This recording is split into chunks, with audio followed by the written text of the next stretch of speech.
Hi, welcome to the Quipster Film Review Podcast. My name is Vince Leo. I am the film critic for the website Quipster.net. I invite you to check out all of my written work stemming all the way back to 1996 at that website. That's Quipster.net, Quipster.net. The BFG is today's film that I'm going to be reviewing. It is a fantasy adventure directed by Steven Spielberg. It's PG rated for action, peril, some scary moments, and brief, rude humor. The runtime is an hour and 57 minutes. The cast includes Mark Rylance, Ruby Barnhill, Jermaine Clement, Penelope Wilton, Rebecca Hall, Rafe Spall, and Bill Hader. Clement, Hader, and specifically, I guess, Mark Rylance are doing mostly motion capture performances here, as well as vocal work. The screenplay is by Melissa Matheson, and it's based on the book by Roald Dahl. The BFG is set in London, where we find a clever but fairly unhappy, insomnia-afflicted orphan named Sophie, who wakes up in the middle of the evening and sees something outside the orphanage window. She investigates and soon discovers a giant man, about 24 feet tall or so, skulking around the neighborhood outside, and that causes her to go into a panic, understandably. The giant grabs her and steals her away to protect his further discovery from others. He takes the girl to his home in a nearby realm known as Giant Country, which is this uncharted land that's mostly undiscovered by humans. Very soon, Sophie discovers that this giant is a much more gentle being than his size and demeanor would initially lead you to believe, especially when compared to the 9 much larger bullying brutes that also inhabit Giant Country. Giants typically live to feast on beings, aka human beings, unlike her vegetarian protector that she ends up dubbing the BFG, known as Big Friendly Giant. She begins to learn all about this curious realm and the BFG's eccentric ways, which includes his amazing ability to capture and control dreams that he's been using to try to bring joy to the children of the human town Sophie hails from.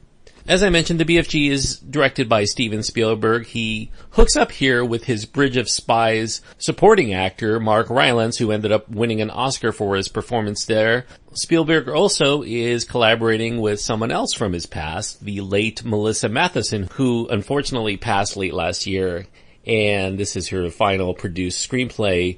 She wrote Spielberg's similarly themed, beloved child adventure known as E.T., the Extraterrestrial, and they are all collaborating for this adaptation of another beloved work, Roald Dahl's children's book of the same name. While other Roald Dahl adaptations generally celebrate the surreal nature of his stories and also accentuate a lot of his dark humor, Steven Spielberg chooses to concentrate more on the undercurrent of Dahl's sentimentality. Spielberg here is conforming it to his own sense of childlike wonder and discovery that he's brought into so many of his films, as well as his themes of finding bonds of friendship and family in unlikely places. As such, the BFG is a film that's as sweet and friendly as the character that's alluded to in the title. It's more in keeping with the Disney name. Regardless of that, a little more darkness in the conflicts within the BFG perhaps could have made the lightness and mirth shine that much brighter because of the contrast, but that's not what we get here. I do think that the BFG benefits from pretty strong character performances. There's an especially endearing take by Mark Rylance as the titular giant. You know, a lot of people have compared what he looks like to such people as I've read George W. Bush or Ryan Stiles or Larry David. I mean, to me, I thought he looked like a mix of Liam Neeson and perhaps Seinfeld's Kramer.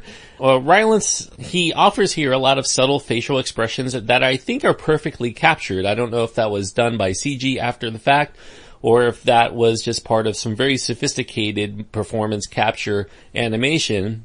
You know, a great deal of CG work is done here to create the look and size of his character.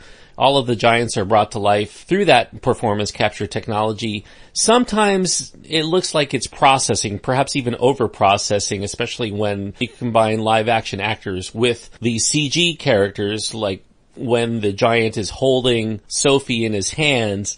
You can start to see it jitter a little bit, just very subtly, but it's there, and it kind of takes you out of the moment. Rylance here is playing the BFG not only for the comedy He uses a multitudinous malapropisms throughout his entire speech, which can be challenging, I think, for kids who are trying to understand what he's saying, and maybe even adults have a challenge as well. But there's also a sense of sadness and loneliness to his character. He's kind of the introverted runt of the giants, and he's unable to conform to the brutish ways of his brethren. And he's also unable to make the friends that he wants in life because the human children that he encounters and who he takes to, their lives are instantly in danger. So the presumption is that the giants will capture and eat any of the children that he brings to his house, or he's going to have to shoo them away in order to save them, and then he becomes lonely and despairs yet again. Ruby Barnhill, she's the film's most prominent live-action actor. She's also quite well cast as this precocious girl named Sophie.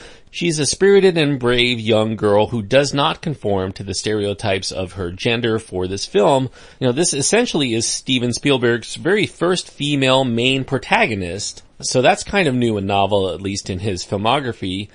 It's interesting also to note that the film's assertions of women as strong and independent leaders culminates in a climax that involves none other than the Queen of England, who somehow, at least in Doll's world, has autocratic powers, despite the film being set, I guess it's in the 1980s, because she ends up speaking on the phone to somebody named Ron and Nancy. I assume those are meant to be the Reagans, who were the presidential couple in the White House in 1982, when Roald Dahl's book was first published. By contrast to the independence and the leadership skills of the female characters, the overt masculinity in the form of these barbarous, brutish, carnivorous giants is seen as destructive, especially when you compare it to the BFG's vegetarian poet who has this love and curiosity for all forms of life. I think the only thing that he butchers in life, besides snozcumbers, these giant vegetables that he eats that are supposedly very hard on the nose, is the English language itself.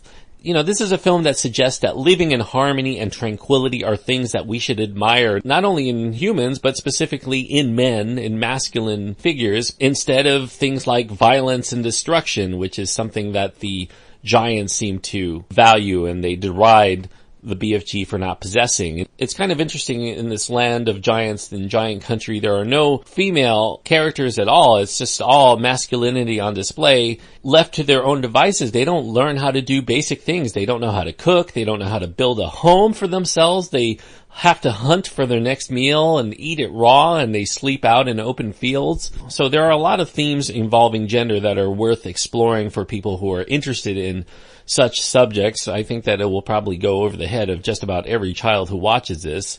Nevertheless, the BFG is a tale of halves. The first half of the film sets up the relationship between the young girl and the awkward giant. The second half puts them on their first big adventure together. In the second half, they seek help in the human world to try to rectify the situation in BFG's land, in giant country. As Steven Spielberg has chosen to tell his tale in a decidedly leisurely, less dramatic fashion, the pace of the film is slow. Some viewers might even qualify it as sluggish, maybe even just boring, but I do think that the movie, if you stick with it, begins to coalesce a bit in terms of its tempo once Sophie and the BFG decide to take charge of their dangerous predicament and come up with solutions through their own ingenuity. Unfortunately, some viewers, particularly young ones who will find it challenging to pay attention to even fast-paced children's fare, may check out of the film by the midway point. Maybe there are a couple of scenes involving flatulence that might keep their interest, but then it'll start to wane again. And that's kind of too bad for the movie, because I do think that the second half gives you a lot of the things you probably are interested in going in. The thread of the film, in which Sophie could be eaten alive by any one of these thuggish giants, is very understated, so I do think that it will likely not be too scary for children. I don't think that most children will perceive that this is a story that would actually go there because of the way that Spielberg has chosen to tell a story.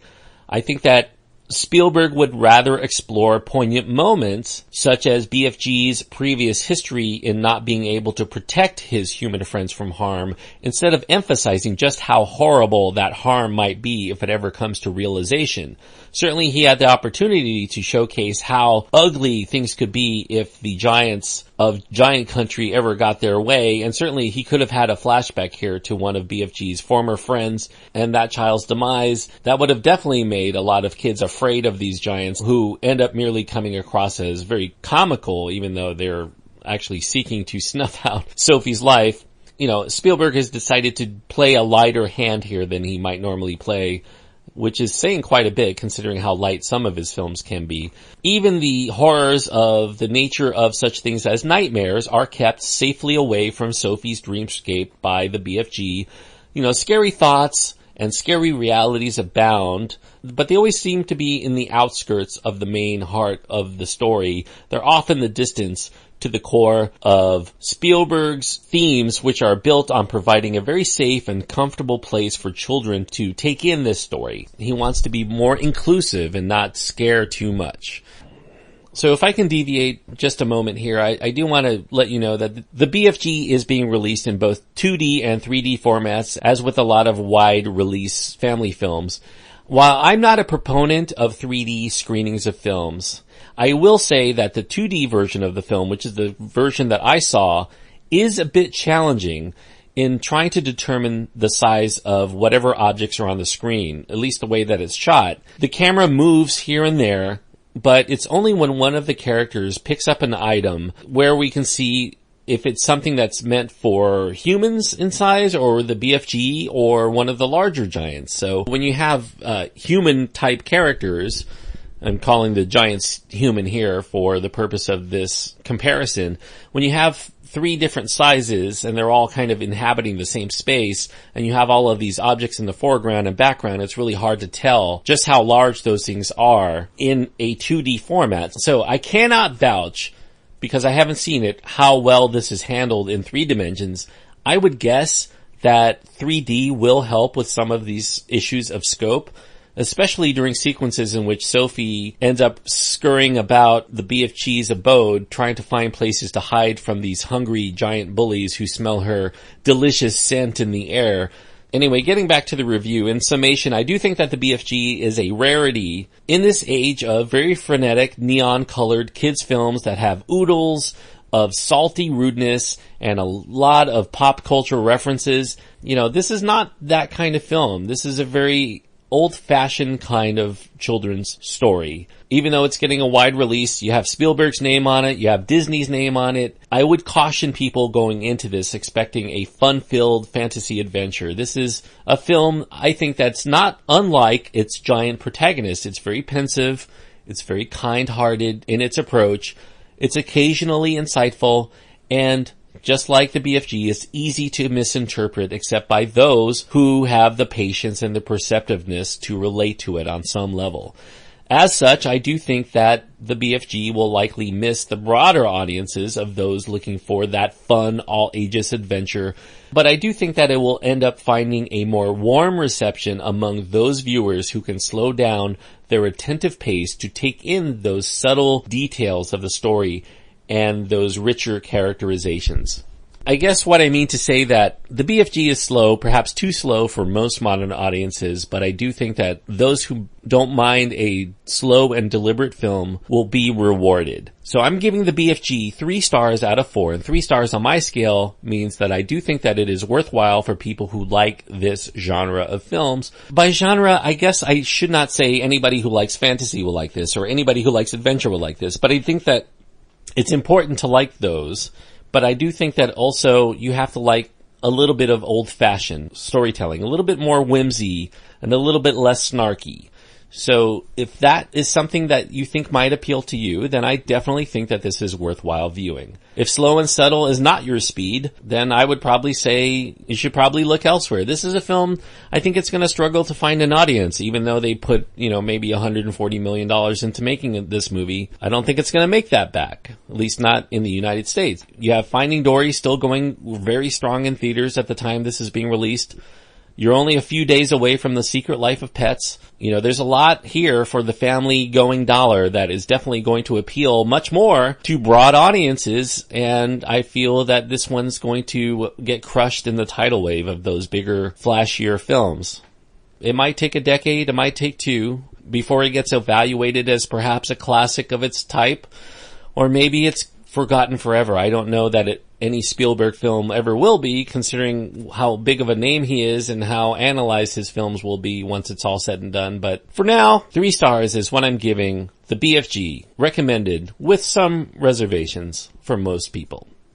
Thanks everyone for listening. I hope that you enjoyed this review. If you did, I encourage you to check out all of my other reviews. I have over 260 now podcast episodes for you to listen to, covering pretty much every major release over the last year and a few months now. Also, if you want to go back 20 years, I have over 3,800 written reviews, and you can read all of my reviews of many, many Steven Spielberg films, Disney films, and other Roald Dahl adaptations. You can read them all at my website. Quipster.net is where to go. QWIPSTER.net.